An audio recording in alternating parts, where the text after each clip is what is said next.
That's nasty. What's up, y'all? What's up, man? How everyone doing? Good. Let's get to it. Derrick, What do you? I want to ask about Chet. He's obviously a great, rookie this year, but there's a little extra motivation going against him, and just what do you think you can do to stop him? He's a great player. He picks and pops. He could roll. He could finish. He could shoot. There's a lot of things overall he could do well. So he's going to be able to just find his rhythm, try to be able to get him off of his spot, and try to make him uncomfortable. What emotions go into losing Maxey? Obviously, Kid talked about next man up, but I'm sure you guys as teammates just got to feel awful. I mean, yeah, just seeing one of our family members go down that bad we all get hit. Just being able to know we got to be able to pick them up. There's a lot of people who's looking at us, a lot of people who's questioning what we're going to do, but Maxey knows that we got his back, and we know that he's going to do whatever he can to get better. But we got to be able to take it game by game, next man up, like as you said. After the midseason trade, you beat this team by 35 points. What do you take from that game going into game one? It's definitely going to be a dogfight.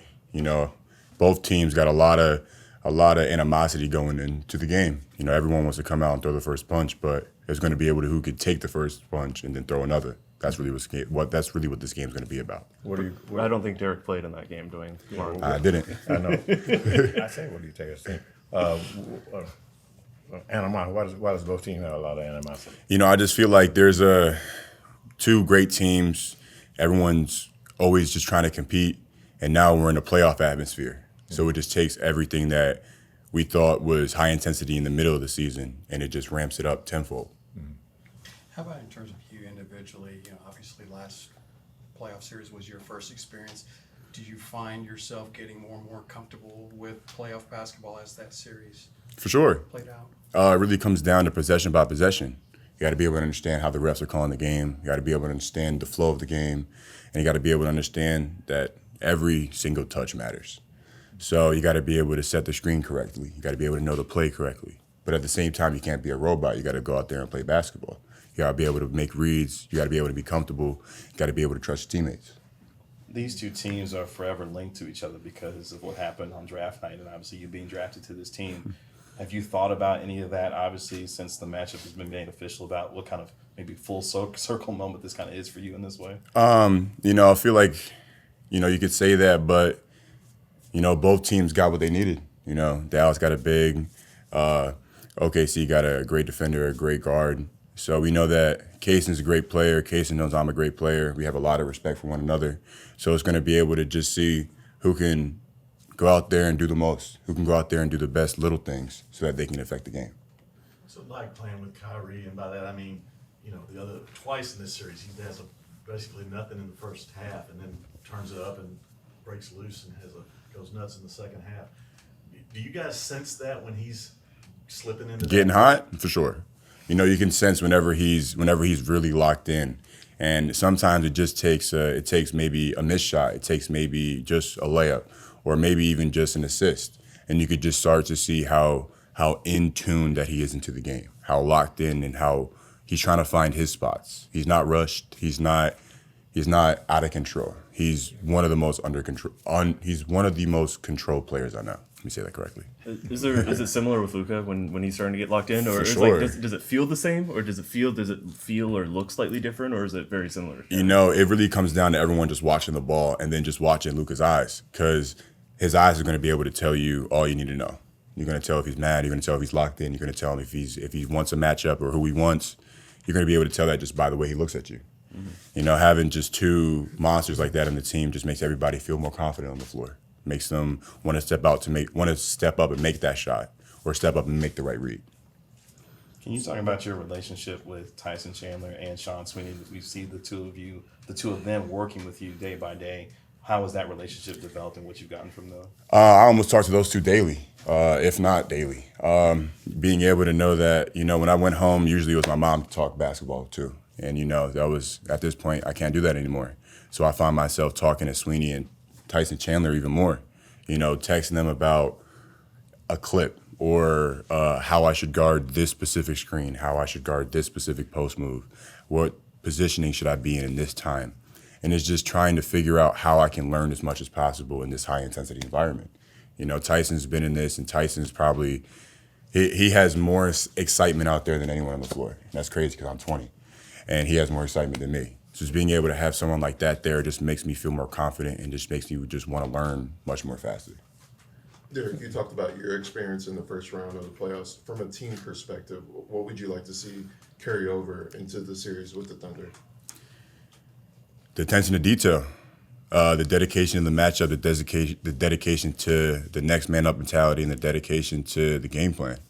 You know, we all know what we're trying to do. We all know what matchup, what play we're trying to run, what action we're trying to get into, and what defense we're trying to run. But at the same time, it's all going to come down to if we can be able to talk, trust, be able to communicate on the floor. And how much does avoiding a game 7, getting rest and getting more preparation do for this team? It gives us definitely a second to put our ice on our knees, take a second to be able to review some film, learn from our mistakes, and be able to try to reflect and try to just become a better player. Because, everything comes down to just little details. I know I've asked you this already during the season, but from summer league to the regular season to now, it seems like you and Chet just been going at it. So how does it feel to be going against him again for pretty much the third time? It's amazing. He's a great player. He's a great person, and he just has this competitive bone in him that just makes everybody just wants to step up and check him. Being able to know that he's going to go out there, he's going to shoot a three, he's going to yell in your face, he's going to go out there, he's going to block a shot, he's going to dunk. It just makes you just that much more excited what's going to happen. He's going to be a great player, so he's got to be able to make yourself step up even higher. Derrick, what did you learn specifically from your first playoff series? Trust the routine. There's going to be a lot of different things going on in your life. There's going to be a lot of things going on off the floor, a lot of different game times, a lot of things going on. But all you can do is just trust your routine that you've been building all season. Obviously, who scores the most points wins, but how important is it to dial things up on the defensive end of the court? A lot more physicality, just a lot more dedication of just, if you're going to set a screen, you got to set and hit the screen. You got to hit the person with the screen. But at the same time, if you're on defense, you got to get over. So there's just a lot more third and fourth efforts rather than the first and second efforts that you see throughout the normal season. You a better singer than Chet? I don't sing at all, so I could give him that. I can barely speak English at this time of day, so I definitely don't got that. What's most challenging about facing a guard with size and pace that plays into the gaps like Shai Gilgeous-Alexander as the anchor of a defense? Is just going to be able to just try to show him a crowd, trying to make sure that we know where his spots is trying to be and trying to get him off of his spots, trying to make him uncomfortable, as I said. And, he's a great player. He's going to make those shots. He's going to make tough shots. He's going to make crazy shots. But at the same time, we got to be able to take it out and push the ball up the floor with pace. It's going to be a possession-by-possession game, as we know. So he's going to be able to go out there and who's going to be able to make the correct transition play or who's going to make the correct defensive read. So it's really just going to come down to a lot of fine details. Since the games are basically played every other day, is there an advantage either way that, you got a short trip? I guess, yeah. It's definitely better being on a plane for 45 minutes than 2.5 hours. Mm-hmm. It's definitely it's like a long drive rather than a long flight. Mm-hmm. So being able to have that quick turnaround can definitely help us be able to get our bodies and our minds right. So you don't drive up there? No, definitely not. But it's different looking at a 45-minute flight than a 2-hour and 45-minute flight. Okay, all right, I got you. Appreciate y'all. Okay. Have a good one. Thank you.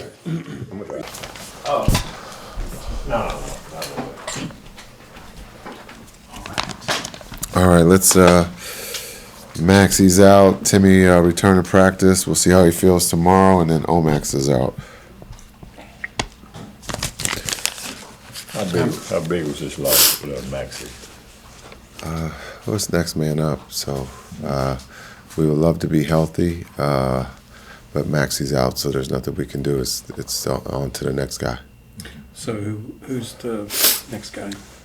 And when we get Timmy back, so we get healthy there. So that's how we'll look at it, is that we lost Maxie, but we get Timmy back. In terms of bigs, do you see Markieff as a possibility for getting some minutes? Yeah, Oklahoma's not a big team, so right. Looking at in terms of versatility, because they do versatile bigs.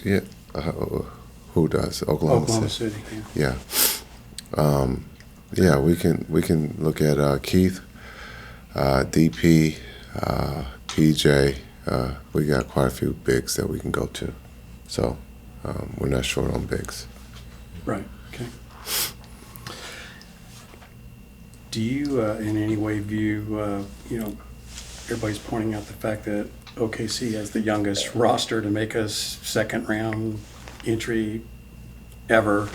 Do you view them in any way as a young team? I mean, their play on the court does not seem to indicate that. Yeah, they're young on paper, but they have Coach of the Year. Mark's done an incredible job with that group. You look at Shea, MVP candidate, could easily win MVP. You look at Dort, has been in the league. They've been together, as a group. Chet is young, but they play, hard. They play extremely well at home.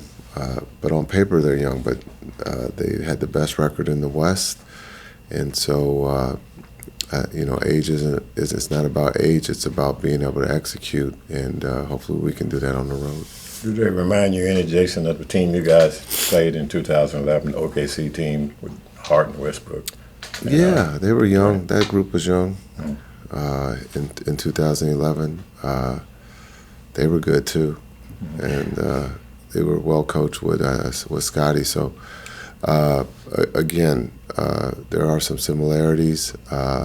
When you look at that, that was a big team too. When you look at this team with Oklahoma City, they have a bunch of smalls and mediums who can flat out, score the ball.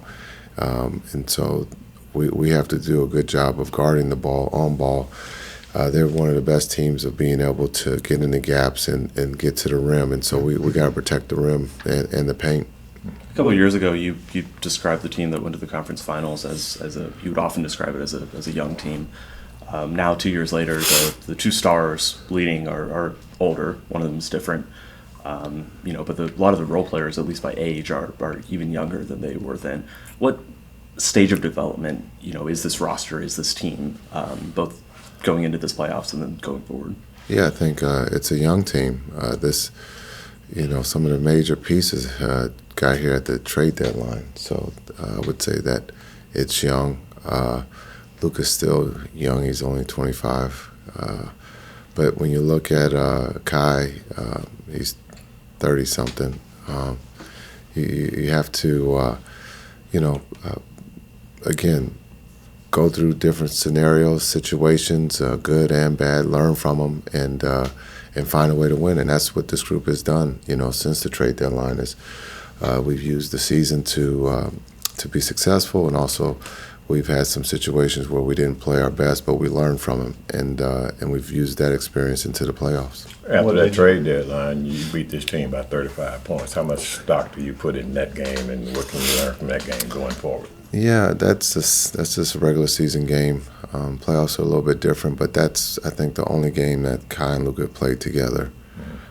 So we really didn't have our group when we played Oklahoma City, especially the last game.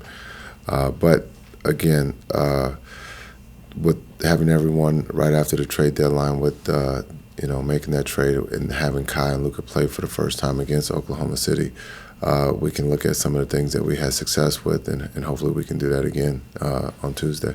What did you learn about your group in taking out the Clippers that you want to obviously carry over going into this round with the Thunder, whether it be offensively, defensively, or from a mindset standpoint? What did you learn about this group? Yeah, this is a team. We're a group. We play together. A lot of the attention will be on Luka and Kai, but the role players believe they're a big part of this too, and so no one's going to panic if things don't go well for us. We'll figure it out. We'll talk about it. We watch it on film. But this group is tightly, a tight group that does a lot of things together on and off the floor. So that's what I've learned in this first series, is that there is no panic. There's a lot of calmness with this group, and everybody just goes out there and does their job. That doesn't mean that you're always going to win, but if you can put your best foot forward, that gives you a chance, and that's all we can ask for. You've known Kyrie a long, long time, and you talked the other night about his worldliness. How have you seen him maybe mature? I don't know if that's the right word, but how he's changed in the years leading up to now? Yeah, I think that's a question for him. But from the outside, you look at his calmness. He's at peace, and sometimes at a certain age in life, that comes about. But also with the people that he's around, maybe plays a part in that too. And so, then I'm guessing, but that could also have something to do with it. But you can see he's smiling, he's happy, and he's been that way, I think, since he arrived last year at the trade deadline. When we made that trade for him, I thought you saw that he was happy and he was at peace, and I don't think he's been very consistent with that, up to this point. And so I think he's just happy. But I've known him for a long time, and he's always been wanting to be happy, but he loves competition, and he wants to win, and you can see that right now. What about Dallas as a sports market? Both of you guys went through the meat grinder, so to speak, of New York. Do you think Dallas as a sports market is maybe a little less harsh in terms of whether it's media, fans, or some combination of? You want me to answer that for him? No, I can't. For you've me, been through it. I can care less. I think you guys understand that. I don't care what you guys say, so you can write or think what you want. You have a right to your opinion, but my job is to make these young men better on and off the floor, and I think I've done that, but you guys won't say that, but that's cool. Pretty much. No, don't go into I. There's a team in here. Pretty sure I have. I'm joking. I'm pretty sure I have said and written I know. that. But, I'm joking. okay. I'm joking. There's also some players who that does affect more, Yeah, that's my job. Is you can see my teams don't panic. We're not going to panic because we lost a game. That's up to the fans. But There's no I in team, but there's an ME. Yeah. Not here, but I think this is a great group. Everybody gets along. Everybody cheers for each other. I think you guys have seen that. It's a great group. Nico's done an incredible job of putting this group together, and in a short amount of time, it's had success. So now the goal is to continue to build on that, stack as many good days. There's going to be some days where things don't go well, but we come back to work and we find a way to get better, and that's what it's all about. It's about team. Again, Luka and Kyrie are going to get a lot of the attention, but when you hear them talk, they talk about the other guys, which is sometimes you don't see that with star players, but that's cool to see. Coach, I wanted to ask about Chet. I know you're not going to give away your strategy for guarding him, but can you just talk about his rookie season, what you thought about him this year? Yeah, he's been great. Sweeney knows him well from AAU days in Minnesota. So, you look at his frame. He's one of the top shot blockers in the league. He can put it on the floor. Loves the game of basketball. Competes. Had a heck of a season this year, and so we have to be conscious of him when he's on the floor at the rim because he finds a way to block shots, and so we have to account for him. Jason, you talked about this being a great team. What's the key in the foundation blocks to build a great team? Patience, time. I think also having the right people. And that sometimes it takes time to find those right pieces, and when you do, you hold on to them and you continue to look for those other pieces. And right now we have a lot of pieces that fit, and so this group is really, really good in a shorter amount of time, and so we have to build on that. People will kind of bring up the rest versus rush question. It'll be 10 days since they've played. I guess roughly 4 for you guys. Do you think the 4-day window is actually kind of a good in-between where you'll get a little recoup time, but also maybe not lose your edge? Yeah, I think when we get rest, we're terrible. we've seen that with the All-Star break and at the end of the season. So hopefully this is enough rest for those guys. But I'm just joking. But we'll see. Sometimes there could be a little rust early, but at this point of the season, the more rest that you can get, because you guys are playing heavy minutes, the better it is. In a situation like this, Jason, when you're basically playing every other day now, how much of an advantage is it for you guys playing this team as opposed to Portland, which is way up the street? Yeah, the commute is easier. We're playing late games, so except Saturday. So yeah, it's good that we don't have to travel to LA. We're happy that we're not playing today in LA, and so the travel is good. But we're playing the best team in the Western Conference, and so this is a great challenge for us. Is Luka so good at assists that he passed his cold to you? I think so. I don't know. Well, somebody did. Sorry to hear that. No worries. Thanks, Coach. Thanks. Yeah, look up your